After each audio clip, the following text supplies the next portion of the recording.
Hello everyone. इस video में हमारा जो टॉपिक है वो है basic principles governing geographical distribution of plant. Geographical distribution of plant को हम क्या कहते हैं? फाइटोजियोग्राफी। तो ये जो जियोग्राफिकल डिस्ट्रीब्यूशन है प्लांट का, मतलब अगर हम अर्थ को ले रहे हैं तो अर्थ के अलग अलग हिस्सों में जो प्लांट स्पीशीज का डिस्ट्रीब्यूशन है, तो उसको कौन कौन सी चीज़ें गवर्न करती हैं, कौन कौन से फैक्टर्स, कौन कौन सी बातें उसको गवर्न करती हैं। तो लॉरेंस ने 1951 में 13 प्रिंसिपल्स दिए हैं फाइटोजियोग्राफी के, मतलब प्लांट डिस्ट्रीब्यूशन के। उन्हीं की उसी तीनों 13 प्रिंसिपल से हम समझते हैं कि ये जो प्लांट डिस्ट्रीब्यूशन है वो कैसे होता है, क्या क्या फैक्टर्स उसको अफेक्ट करती है। ठीक है, तो ये उन्होंने जो 13 प्रिंसिपल्स दिए हैं ना, उनको पहले 4 कैटेगरी में डिवाइड कर दिया गया है। पहली कैटेगरी है प्रिंसिपल्स कंसर्निंग एनवायरनमेंट। ऐसे प्रिंसिपल्स जो एनवायरनमेंट को पहले मेन फैक्टर के रूप में देखते हैं। ठीक है, तो ये दूसरा होता है factors concerning plant response. Plant response कैसे होता है, ऐसे फैक्टर, मतलब प्रिंसिपल कंसर्निंग प्लांट रिस्पॉन्सेज है, मतलब कि प्लांट कैसे रिस्पॉन्स करता है अपनी चेंज में, क्लाइमेट से, इन सारी बातों को कंसिडर लिया गया है। तीसरा जो होता है वो होता है principle concerning the migration of flora and climaxes. और चौथा प्रिंसिपल है, मतलब चौथा जो ग्रुप है वो है परपेचुएशन और इवोल्यूशन ऑफ फ्लोरा एंड क्लाइमेक्सिस। ठीक, तो इन्हीं चीज़ों को हम समझते हैं। तो सबसे पहला हम डिस्कस करते हैं प्रिंसिपल्स कंसर्निंग एनवायरनमेंट। तो ये जो प्लांट डिस्ट्रीब्यूशन है तो वो किस तरीके से होता है, उसको कौन कौन सी चीज़ें अफेक्ट करती है, इसको समझने के लिए प्रिंसिपल्स दिए गए हैं। उन्हीं प्रिंसिपल्स को 4 कैटेगरी में डिवाइड किया गया है। तो पहला जो कैटेगरी है वो है प्रिंसिपल कंसर्निंग एनवायरनमेंट, जो एनवायरनमेंट को मेजर फैक्टर के तौर पर लेके चलती है। तो उसमें क्या क्या बातें हैं? तो सबसे पहली बात ये कहता है ये कि जो डिस्ट्रीब्यूशन होता है प्लांट का वो प्राइमरीली कंट्रोल होता है क्लाइमेटिक कंडीशन से। क्लाइमेटिक कंडीशन प्लांट के डिस्ट्रीब्यूशन को अफेक्ट करते हैं, ये प्राइमरी फैक्टर है कि कोई भी प्लांट कहाँ डिस्ट्रीब्यूट होगा, कैसे वेजिटेशन होगा, तो उस चीज़ को सबसे पहले कौन कंट्रोल करता है? क्लाइमेट वहाँ का। ठीक। दूसरा जो है देयर हैज़ बीन, देखिए ये प्रिंसिपल्स 13 हैं, 13 प्रिंसिपल्स दिए हैं उन्होंने। उन्हीं प्रिंसिपल्स को ना चार हिस्सों में कैटेगराइज कर दिया गया है। ठीक है, तो पहला ये है कि जो डिस्ट्रीब्यूशन होता है वो प्लांट का, वो क्लाइमेटिक कंडीशंस कंट्रोल करती है प्राइमरली, सबसे पहले। ठीक है, दूसरा है कि there has been variation in climate during geological history in the past which affected migration of plant. Geological history में मतलब समय के साथ, आज अगर हमारा 2024 चल रहा है तो इससे पहले तो बहुत साल आए हैं, बहुत सेंचुरीज हैं। तो ये जो जियोलॉजिकल हिस्ट्री है ना, उसमें हमारी क्लाइमेट में कई सारी वेरिएशन हुई है, और उन्हीं वेरिएशन की वजह से हमारा जो प्लांट का माइग्रेशन है वो भी अफेक्ट हुआ है। उसी माइग्रेशन की वजह से हमें प्लांट डिस्ट्रीब्यूशन देखने को मिलता है। ठीक। तीसरा जो बात कहता है, तीसरा प्रिंसिपल ये है कि जो लैंड मासेस हैं और जो सी है, उन दोनों का जो रिलेशन है वो आज जिस स्थिति में है वो क्या है? वो भी वैरिड है, वो भी पहले ऐसा नहीं था, पास्ट में वो भी वैरिड है, चेंज हुआ है। कैसे?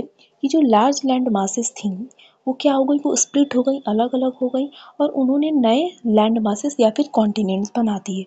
ठीक, जो अलग हो गई, सेपरेट हो गई। ठीक, तो लेकिन क्या हुआ था, अलग अलग मान लीजिए लैंड मासेस बन गए, तो इनके बीच में जो लैंड ब्रिजेस थे, थोड़े थोड़े जो जगह थे, तो वो क्या करने लगे? एक रूट की तरह पे, एक रास्ता की तरह पे काम करने लगे प्लांट और एनिमल के माइग्रेशन के लिए। ठीक है, तो देखिए मतलब पहले मान लीजिए ऐसा ऐसा सब कुछ था, फिर धीरे धीरे क्या हो गया? स्प्लिट हो गया। स्प्लिट होने की वजह से कुछ लैंड ब्रिजेस थी, तो उन्हीं में से सेपरेट होने की वजह से एक रूट मिला प्लांट और एनिमल को माइग्रेट होने के लिए। बाद में ये जो लैंड ब्रिजेस हैं वो क्या हो गई? सबमर्ज हो गई सी वाटर में। और ये जो समय के साथ जो पॉसिबिलिटी है माइग्रेशन और प्लांट एनिमल की एक कॉन्टिनेंट से दूसरे कॉन्टिनेंट तक, वो भी डिसअपियर हो गई।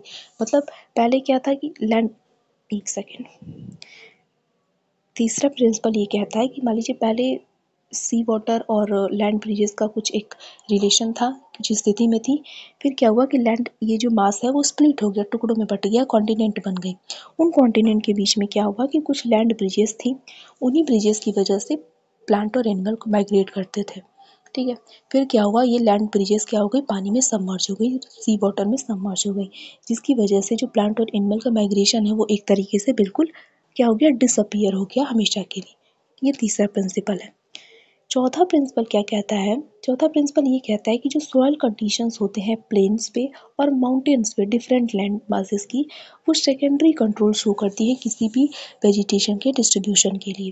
पहला जो कंट्रोल कौन करता है किसी भी प्लांट डिस्ट्रीब्यूशन को, क्लाइमेट, ठीक है, क्लाइमेटिक कंडीशंस कंट्रोल करती हैं। दूसरा जो है वो सॉइल कंडीशंस, सॉइल कंडीशन कैसा है, प्लेन पे सॉइल कंडीशन कैसा है, माउंटेन पे सॉइल कंडीशन कैसा है, ठीक है, तो ये सेकेंडरी कंट्रोल दिखाती है किसी भी वेजिटेशन की डिस्ट्रीब्यूशन में। जैसे हेलोफाइट है, सैमोफाइट है। हेलोफाइट मतलब जो हाई सॉल्ट कंसंट्रेशन में जो प्लांट होते हैं, सैमोफाइट मतलब जो सैंडी मिट्टी में सैंडी सरफेस पे प्लांट उगते हैं। कैल्सिकोस में जिसमें कैल्शियम की मात्रा होती है, सॉरी लाइम की मात्रा जिस मिट्टी में होती है उसको कैल्सिकोस कहते हैं। तो ये सारे क्या हुए हैं, डेवलप बिकॉज ऑफ ईडेफिक मतलब सॉइल कंडीशन की वजह से। देखिए ये सारे डिफरेंट, देखिए ये वाला जो है हमारा फोर्थ प्रिंसिपल क्या कहता है कि जो सॉइल कंडीशन होती है वो किसी भी वेजिटेशन को डिस्ट्रीब्यूशन को अफेक्ट करती है। ये सेकेंडरी कंट्रोल शो करती है। कैसे, किसी जगह का सॉइल कैसा है वो वहाँ के वेजिटेशन को तय करेगा। जैसे हेलोफाइट्स में सॉइल जो सॉइल होती है वहाँ पे सॉल्ट की कंसंट्रेशन बहुत ज़्यादा होती है, तो हेलोफाइट में अलग तरह के प्लांट उगते हैं, अलग तरह की वेजिटेशन होती है, वहाँ पे प्लांट डिस्ट्रीब्यूशन अलग तरह का है। सैमोफाइट में सैंडी सॉइल है तो वहाँ पे अलग तरह का प्लांट होता है। कैल्सिकोस में लाइम की मात्रा होती है मिट्टी में तो वहाँ पे अलग तरह के प्लांट होते हैं। तो यहाँ पे क्या कर रही है, जो इडेफिक कंडीशन है, जो सॉइल कंडीशन है वो तय कर रही है कि वहाँ पे प्लांट डिस्ट्रीब्यूशन कैसा होगा। ठीक है, आई होप ये वाला पॉइंट समझ में आया। देन जो पांचवा है, पांचवा प्रिंसिपल ये कहता है कि जो बायोटिक फैक्टर होते हैं वो भी क्या करते हैं, इंपॉर्टेंट रोल प्ले करते हैं डिस्ट्रीब्यूशन और इस्टेब्लिशमेंट ऑफ प्लांट स्पीशीज। कहीं पे भी जो प्लांट स्पीशीज है उसको इस्टेब्लिश होने में और डिस्ट्रीब्यूट होने में जो बायोटिक फैक्टर होते हैं, लिविंग चीज़ें होती हैं, वो भी एक बहुत ही बड़ा रोल प्ले करती हैं। और जो छठा है वो है कि जो हमारा एनवायरनमेंट है वो होलोसेंट्रिक है। होलोसेंट्रिक एनवायरनमेंट कहने का मतलब है कि एनवायरनमेंट में जितने फैक्टर हैं सारे एनवायरमेंटल फैक्टर एक कंबाइंड इफेक्ट देते हैं किसी भी एक प्लेस की वेजिटेशन पे। यहाँ पे कोई एक वेजिटेशन है तो जितने भी एनवायरमेंटल फैक्टर हैं यहाँ पे सब मिलकर इसके ऊपर इफेक्ट डालते हैं। ठीक है, तो ये एनवायरनमेंट जो पहला हमारा था कि प्रिंसिपल्स कंसर्निंग एनवायरनमेंट, एनवायरनमेंट को मेन फैक्टर के रूप में लेकर क्या क्या प्लांट डिस्ट्रीब्यूशन को चीज़ें अफेक्ट करती है हमने डिस्कस किया। दूसरा जो ग्रुप है प्रिंसिपल का वो है principle concerning plant response. Plant response को मेन फैक्टर पे लेके चलता है। तो इसमें जो हमारा सातवां प्रिंसिपल होगा, आई मीन सातवां नहीं, कौन सा होगा, हाँ सातवां, सातवां ये हो, तो सातवां जो होता है तो ये कहता है कि जो रेंज ऑफ डिस्ट्रीब्यूशन है ना प्लांट का वो लिमिटेड होता है उनके टॉलरेंसेस से कि वो कितना टॉलरेट कर सकते हैं। ठीक, यहाँ पे प्लांट रिस्पॉन्स की बात की गई है तो प्लांट रिस्पॉन्स के तौर पे वो कितना टॉलरेट कर सकता है, तो रेंज ऑफ डिस्ट्रीब्यूशन इस बात पे डिपेंड करेगा। जैसे कि हर प्लांट स्पीशीज होती है उनका एक पर्टिकुलर रेंज है किसी भी क्लाइमेटिक और इडेफिक मतलब सॉइल कंडीशन को टॉलरेट करने का। इसीलिए टॉलरेंस जो होता है वो एक लार्ज टैक्सन का वो छोटे छोटे टॉलरेंसेस का सम होता है इसके कॉन्स्टिट्यूएंट स्पीशीज में। मतलब ये कोई एक टैक्सन है, ये पर्टिकुलर कोई टैक्सा है ना, मतलब हायरार्की जानते हैं ना आप, तो इसके अंदर कई सारी स्पीशीज आएंगी। तो एक स्पीशीज कौन सा कंडीशन टॉलरेट कर पाती है, ये टॉलरेट कर पाएगी, तो इस सारे को मिला के इस पर्टिकुलर टैक्सन का एक इडेफिक और क्लाइमेटिक टॉलरेंस का कंडीशन होगा।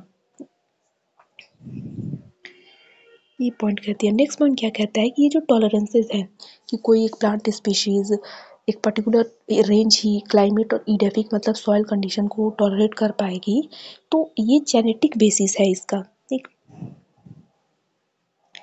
कोई भी प्लांट कैसे रिस्पॉन्स करेगा अपने एनवायरनमेंट को, उस क्लाइमेटिक या फिर इडेफिक कंडीशन को, तो ये जेनेटिक मेकअप उसका तय करता है, जो उसके जीन्स हैं वो तय करते हैं। जैसे कई सारी जो क्रॉप्स हैं वो ब्रीडिंग से और जेनेटिक चेंजेस की वजह से एक बहुत ही ब्रॉड रेंज ऑफ जो क्लाइमेटिक और एनवायरमेंटल कंडीशन है उसको टॉलरेट करने के लायक बन गए हैं ब्रीडिंग और जेनेटिक इंजीनियरिंग की वजह से। ठीक है, नेचुरली नहीं। और इसीलिए ऐसा देखा गया है कि नेचर में जो हाइब्रिड प्लांट होते हैं वो एक बहुत ही बड़ा रेंज टॉलरेट कर पाते हैं एनवायरमेंटल कंडीशंस का, रेदर उनके पेरेंट्स से ज़्यादा। ठीक, हाइब्रिड जो होते हैं।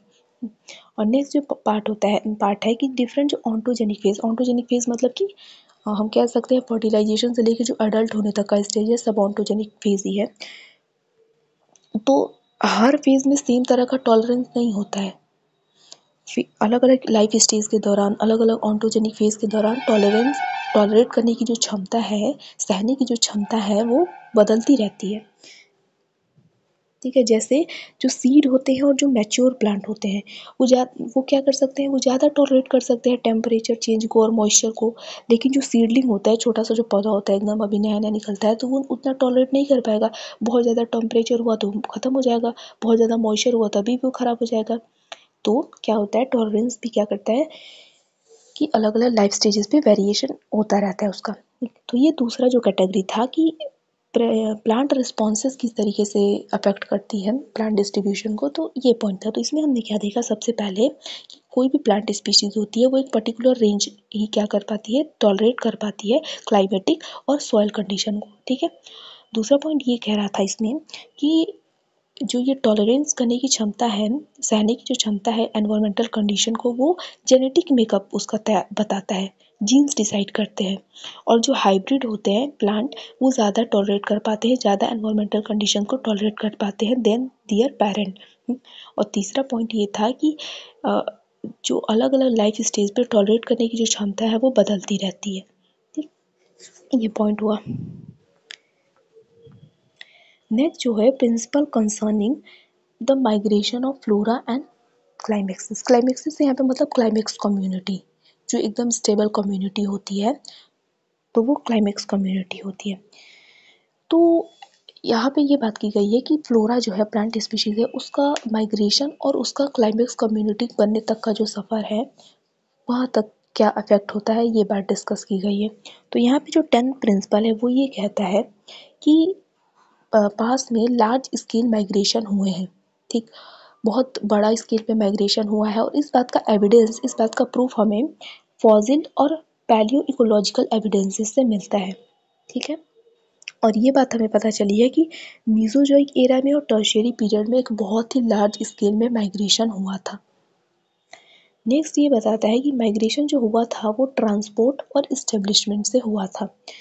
माइग्रेशन के प्रोसेस में जो प्लांट्स थे वो नए नए हैबिटेट में डिस्पर्स हो गए थे। किसकी मदद से, प्रोपिग्यूज की मदद से, जैसे स्पोर्स की मदद से, सीड की मदद से, बल्बिल्स की मदद से, इन सारी चीज़ों की मदद से वो नए नए हैबिटेट में जो प्लांट थे वो क्या हुए थे, माइग्रेट हो गए थे। और इसीलिए वो अपने नए हैबिटेट में इस्टेब्लिश हो गए थे, उनको वहाँ पे फेवरेबल कंडीशंस मिली।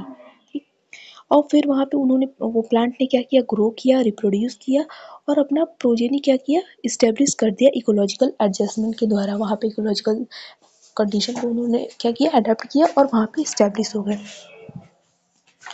ठीक, तो यहाँ पे दो प्रिंसिपल ही हैं यहाँ पे। तो जो प्रिंसिपल है माइग्रेशन और फ्लोरा के माइग्रेशन और क्लाइमेक्स कम्युनिटी, मतलब क्लाइमेक्स कम्युनिटी बनने तक का सफ़र की बात करता है। तो ये कहता है कि पहली बात तो ये कहता है कि पास में बहुत सारे एक ब्रॉड लेवल पे क्या हुआ है, माइग्रेशन हुआ है, और इस बात का प्रूफ हमें मिलता है पैलियो इकोलॉजिकल और फॉसिल्स से। ठीक, इसका एविडेंस मिलता है, और ये पता चला है कि मीसोजोइक एरा में और टर्शियरी पीरियड में बहुत ही बड़ा रेंज पे क्या हुआ है, माइग्रेशन हुआ है। दूसरी बात ये क्या है कि माइग्रेशन हुआ कैसे था, तो ट्रांसपोर्ट और इस्टेब्लिशमेंट की वजह से हुआ था। क्या हुआ कि जो माइग्रेशन के दौरान जो प्लांट थे वो स्पोर, सीड, बल्बिल की मदद से नए नए हैबिटेट में क्या हो गए, वो डिस्पर्स हो गए। उन्होंने वहाँ पे क्या किया, इकोलॉजिकल कंडीशन के साथ खुद को अडेप्ट किया और वहाँ पे इस्टेब्लिश हो गए। ठीक, उन्होंने रिप्रोड्यूस किया, अपना नंबर बढ़ाया और इस्टेब्लिश हो गया और क्लाइमेक्स कम्युनिटी बना ली। ठीक है, तो ये प्रिंसिपल है। नेक्स्ट जो लास्ट हमारा ग्रुप आता है, तो वो आता है principle concerning the perpetuation and evolution of flora and climaxes. तो परपेचुएशन से मतलब है इस्टेब्लिश होना, हम कह सकते हैं कि वहाँ पे इस्टेब्लिश हुए हैं।